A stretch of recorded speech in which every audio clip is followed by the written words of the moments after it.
Your time in Thavnair has certainly been eventful. In my opinion, carrying out Vitra's request and assaulting the Tower of Zot should be our highest priority. I agree. While I still have questions concerning the Forum and their grand undertaking, we have all but exhausted our avenues of investigation. Simply pressing them any harder on the subject will almost certainly result in our expulsion. Therefore, I suggest we explore the ethereal sea connection by way of a letter to Master Matoya, then make our way to Thavnair. I wonder, even with the protection these talismans afford us, what can we hope to achieve once inside the tower? According to Orenvold and Fodola's report, they were unable to free the Emulger. Worse, their attempts triggered the tower's defenses, which led to a summoning of Luna Ifrit. What does it tell us that the Spires even have such defenses? Simply pulling a prisoner from the wall is fatal, thus the direct approach is doomed to failure from the outset.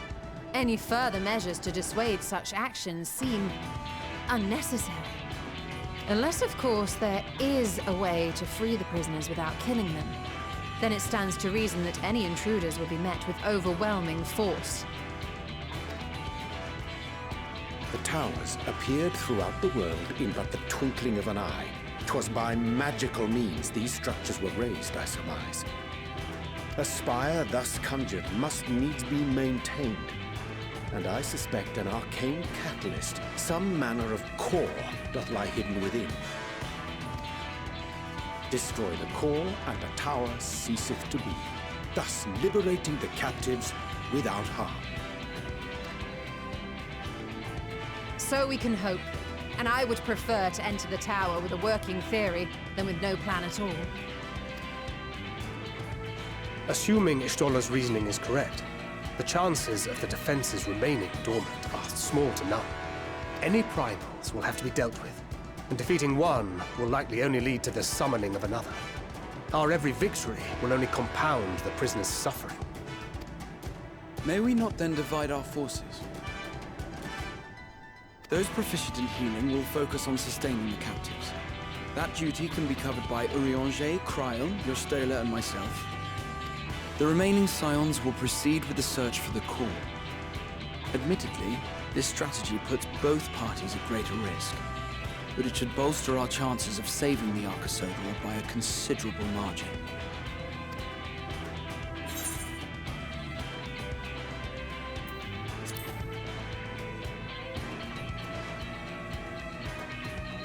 That she does. But I think Alize herself would assert that she's at her best when she's charging onto the breach.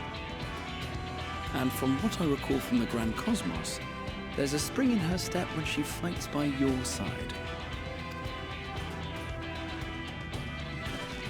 Ye gods, will you never let me hear the end of that? Rest assured that I will do what is asked of me, regardless of who I happen to be standing next to at any given time. It seems we have a plan. All that remains is to carry it out. I will inform Radz-at-Han of our movements, so let us make our preparations and regroup near the tower. A military post in what's left of the Hamsa hatchery should serve as a convenient staging point. That sounds perfect. And remember, the experimental aetherite at the confluence is there for those who need it, so there's no excuse for being late.